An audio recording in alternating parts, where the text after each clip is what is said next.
Hello guys, welcome to my channel. आप लोग बहुत दिनों से कह रहे थे कि रिप्रोडक्टिव सिस्टम को हिंदी में पढ़ाओ, तो आज मैं आपको नर जनन तंत्र हिंदी में पढ़ाऊंगी। अगर आपको इसे इंग्लिश में पढ़ना है तो उस पर वीडियो मैंने ऑलरेडी बना रखी है, आप डिस्क्रिप्शन में लिंक मौजूद है, वहां से जाकर चेक कर सकते हैं।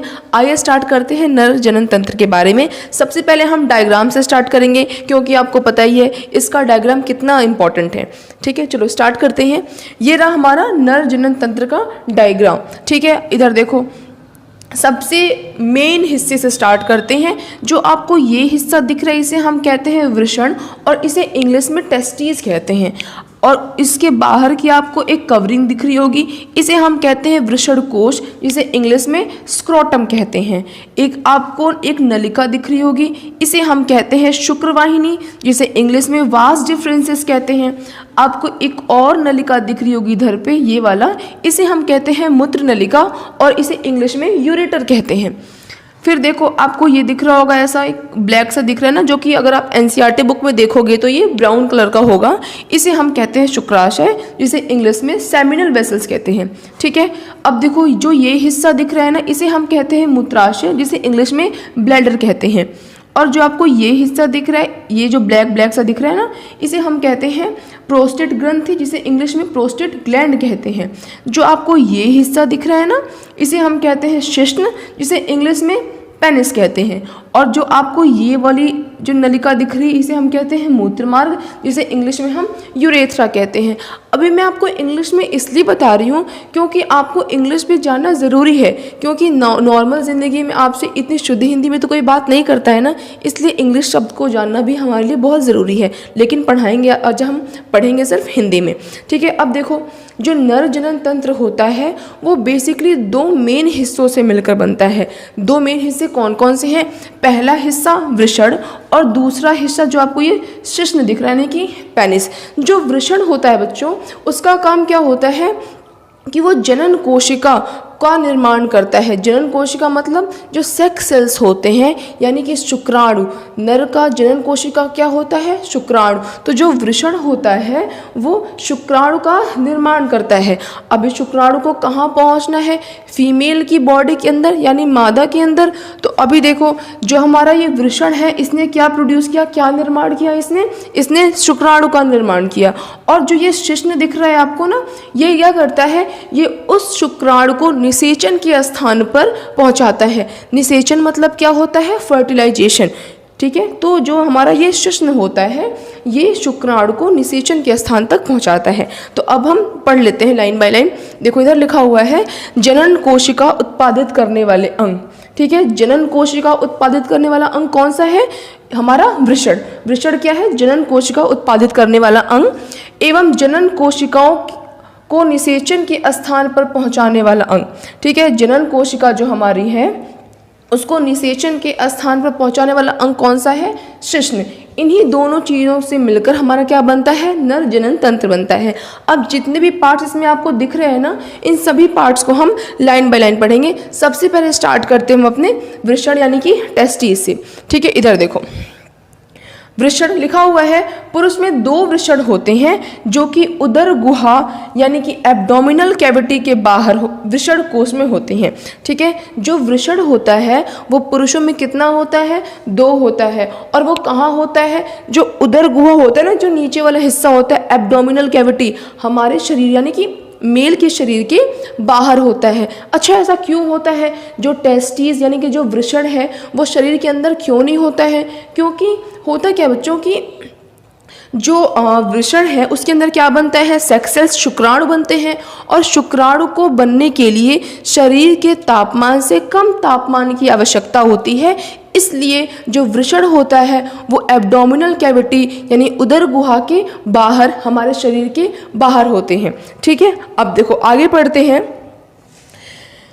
क्योंकि शुक्राणु उत्पादन के लिए आवश्यक ताप शरीर के ताप से कम होता है। देखो वही बात कर रहा है, क्यों? क्योंकि जो शुक्राणु होते हैं उसके उत्पाद के लिए शरीर से तापमान उसका कम चाहिए होता है। तो अब हम पढ़ते हैं वृषण के कार्य कि आखिर वृषण क्या कार्य करता है। तो वृषण का बेसिकली दो मुख्य कार्य होते हैं।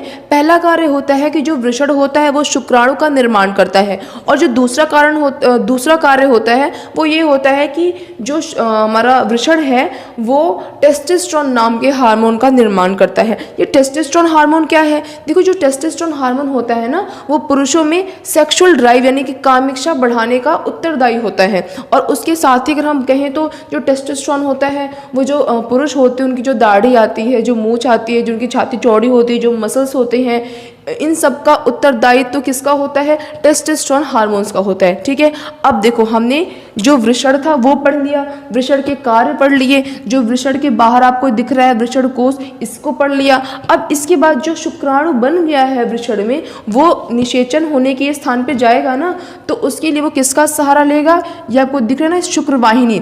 तो शुक्रवाहिनी से होते हुए जो शुक्राणु है वह शुक्राशय तक आएगा। ठीक है, अब देखो लिखा हुआ है शुक्रवाहिनी, जिसे हम वास डिफरेंसेस कहते हैं। शुक्राणु शुक्राशय तक पहुंचने के लिए शुक्रवाहिनी का सहारा लेते हैं। जो शुक्राणु टेस्टिस में बना है यानी कि वृषण में बना है वह शुक्राशय तक पहुंचने के लिए किसका सहारा लेते हैं? इस ये जो नलिका दिख रही है आपको ना, शुक्रवाहिनी, इसका सहारा लेते हैं। ठीक है, अब देखो मैं आपको एक ऐसा पॉइंट बता रही हूँ जो कि बहुत ही ज़्यादा इंपॉर्टेंट है। ठीक है, इधर देखो, ये वाली कौन सी नलिका है? शुक्रवाहिनी, जो कि किसे ले जाती है? शुक्राणु यानी कि स्पर्म को। ठीक है, अब देखो ये आपको एक नलिका दिख रही होगी, इसे हम क्या कहते हैं? मूत्र नलिका, इंग्लिश में कहते हैं उसे हम यूरेटर। वो यहाँ पर आ रहा है मूत्राशय में। अब देखो एक जगह आ रहा है जहाँ पे ये और ये आपस में जाके दोनों क्या हो जा रहे हैं? कंबाइन हो जा रहे हैं, और ये दोनों आपस में मिल जा रहे हैं, और इसे हम क्या कह रहे हैं? यूरेथ्रा कह रहे हैं, यानी कि मूत्र मार्ग कह रहे हैं। तो ये बहुत ही ज़्यादा इम्पॉर्टेंट क्वेश्चन है कि जो पुरुष होते हैं उनमें जो स्पर्म बाहर निकलता है यानी कि जो शुक्राणु के बाहर निकलने का जो मार्ग होता है, और जो यूरिन यानी कि मूत्र के जो बाहर निकलने का मार्ग होता है, वो दोनों एक ही होता है। ठीक है, अब देखो हमने शुक्रवाहिनी पढ़ ली, अब आप इसका स्क्रीनशॉट ले लो। सो गाइज अब हम पढ़ते हैं शुक्राशय के बारे में। ठीक है, देखो अभी हमने यहाँ पे शुक्राणु निर्माण हुआ था, प्रोड्यूस हुआ था, उसके बाद जो शुक्राणु है वो शुक्रवाहिनी से होते होते होते होते अभी वो यहाँ तक आ गया है। अब देखो अब रास्ते में कौन आया है? शुक्राशय आया है, इसलिए अब हम किसके बारे में पढ़ेंगे? शुक्राशय के बारे में पढ़ेंगे। तो आइए पढ़ते, तो लिखा हुआ है शुक्राशय एक तरल पदार्थ का निर्माण करता है जो कि शुक्राणुओं को गति तथा ऊर्जा प्रदान करता है। ठीक है, देखो लिखा हुआ है साफ साफ, बहुत आसान सा है कि जो हमारे यहाँ पे शुक्राणु जो निर्माण हुआ है वो जब जा रहा है तो जो शुक्राशय है वो क्या करता है? एक तरल पदार्थ निर्माण करता है जो कि जाकर शुक्राणु से मिल जाता है, जिसके कारण जो हमारा शुक्राणु होता है उसको गति मिलती है और उसको ऊर्जा भी मिलता है, न्यूट्रिशन भी मिलता है। ठीक है, अब देखो अब आपको ये भी दिख रहा होगा ना, इसे हम क्या कहते हैं? प्रोस्टेट ग्रंथि।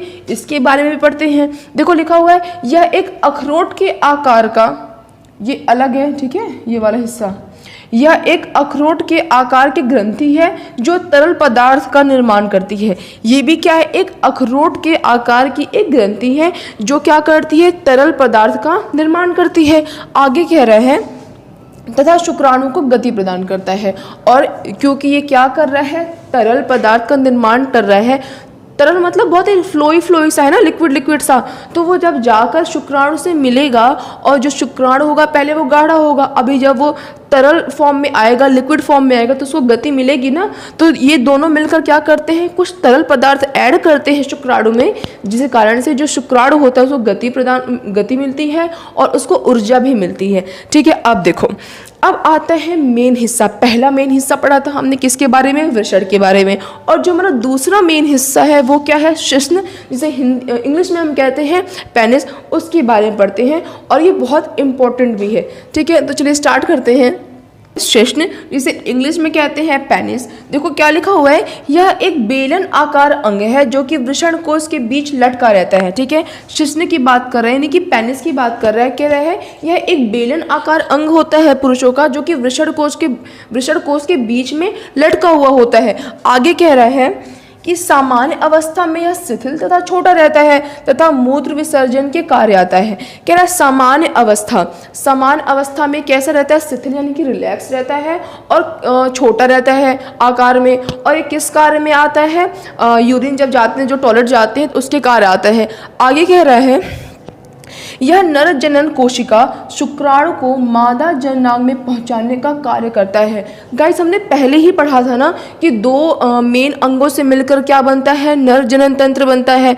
पहला हिस्सा क्या करता है, शुक्राणु का निर्माण करता है, और दूसरा हिस्सा जो कि हमारा क्या है, शेषन यानी कि पेनिस, ये क्या करता है, ये उस शुक्राणु को जो फीमेल होती है उनकी बॉडी तक पहुंचाने का कार्य करता है। तो वही बात तो कह रहे हैं कि यह नर जनन कोशिका यानी कि शुक्राणु, जिसे इंग्लिश में कहते हैं हम स्पर्म, को मादा जननांग में पहुंचाने का कार्य करता है।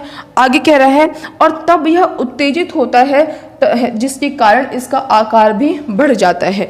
यानी सेक्सुअल इंटरकोर्स के दौरान जब जो शिश्न होता है, जब मादा जननांग के अंदर जाता है, जिसके दौरान क्या होता है, जो शुक्राणु होता है वो फीमेल की बॉडी में जाता है, उस दौरान जो शिश्न होता है वो उत्तेजित होता है, जिसके कारण से उसका आकार भी बढ़ जाता है। सो स्टूडेंट्स, ये रहा पूरा टॉपिक नर जनन तंत्र के बारे में। अब इसके आगे क्या होगा, जो ये शुक्राणु है वो फीमेल की बॉडी में जाएगा। अब फीमेल की बॉडी में क्या क्या होता है, कैसे कैसे होता है, उस पर इंग्लिश में वीडियो तो है ही। अगर हिंदी में चाहिए तो आप कमेंट करना, मैं उस पर वीडियो ज़रूर बनाऊंगी। तो स्टूडेंट्स, कैसा लगा आपको ये वीडियो मुझे कमेंट में ज़रूर बताएं। So students, if you like this video, don't forget to like, share and subscribe. That's all, bye bye guys.